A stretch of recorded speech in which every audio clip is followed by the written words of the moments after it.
Bonjour et bienvenue dans cette série de podcasts qui a pour vocation de promouvoir une éducation plus respectueuse des besoins et du développement de l'enfant en transmettant des clés de compréhension de son fonctionnement. Je suis Magali Delarche, consultante en éducation et formatrice dans le domaine de la petite enfance. Au cours de mes années passées en tant que professionnelle petite enfance, je m'émerveillais quotidiennement des capacités innées du tout petit. Je me suis alors aperçue que nous, adultes, méconnaissions le monde de l'enfance et que de ce fait, les relations adulte-enfant pourraient être plus harmonieuses, plus apaisées dans nombre de situations. Les recherches en neurosciences affectives et sociales m'ont confirmé cet éclairage et ont été dès lors l'une des bases de ma pédagogie. Un podcast sur l'amour, dans l'éducation qui plus est.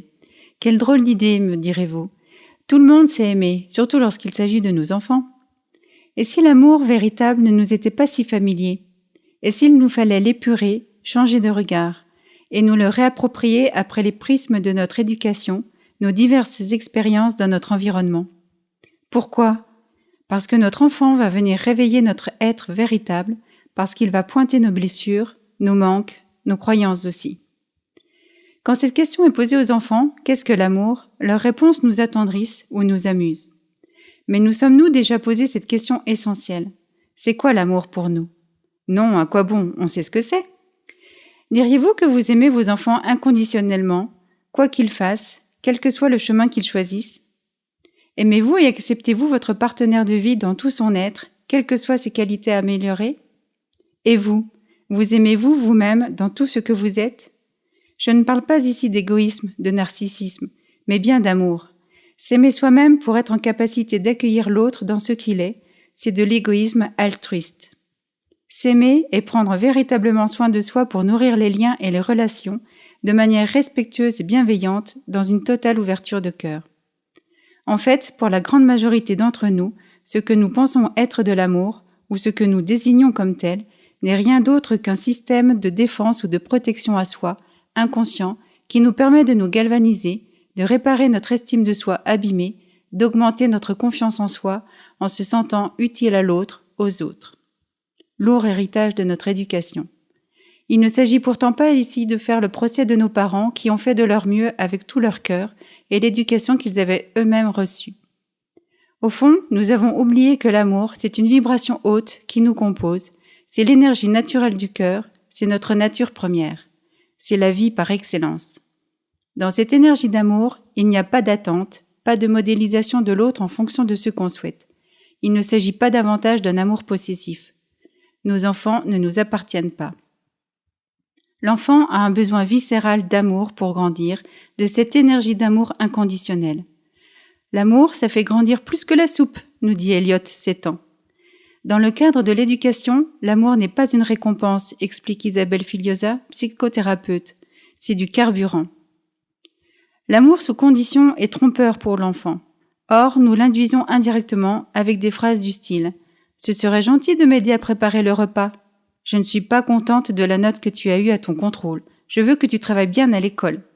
Que tu es maladroite. Tu te tiendras correctement chez nos amis, hein ?» Ce qui sous-tend, inconsciemment, la compréhension suivante. Je t'aime si. Si tu m'aides, si tu as de bonnes notes, quand tu fais attention, si tu es sage en société. Cet encodage entraîne inévitablement une insécurité affective de base qui ancrera profondément en nous les croyances suivantes. Pour être aimé, je dois faire ce qu'on attend de moi. Je ne me sens pas aimé comme je suis, mais comme l'autre voudrait que je sois. Se mettent alors en place des mécanismes qui pourront conduire à être dépendants du regard des autres, à ne pas savoir dire non, à ne pas assumer nos différences qui font aussi nos richesses. C'est ainsi que nous apprenons à aimer l'autre, les autres, sous condition et non dans ce qu'ils sont entièrement. L'amour sous condition abîme, crée des blessures, des manques, des failles, qu'on peut parfois mettre plusieurs années, voire toute une vie à guérir. Au contraire, l'amour inconditionnel construit l'amour de soi qui est la base fondamentale pour être un adulte épanoui, confiant, responsable et altruiste. Cela demande un réel travail vers soi pour déconstruire ces mécanismes et renouer avec notre enfant intérieur, pour enfin s'aimer soi-même, puis accueillir et aimer de manière inconditionnelle nos enfants au quotidien, et faire le choix d'emprunter le chemin d'une relation bien traitante et bienveillante, pleine d'amour et de joie. En somme, d'exprimer notre véritable nature.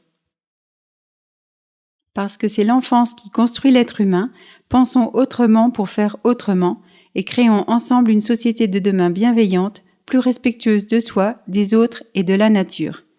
Si ce sujet a éveillé votre curiosité et que vous souhaitez en savoir plus, ou s'il a résonné en vous par rapport à une situation ou une éventuelle problématique, contactez-moi à l'adresse mail suivante: contact@magalidelarche tout attaché sans e à magali.fr.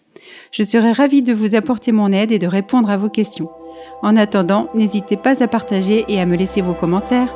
À très bientôt pour un nouvel épisode.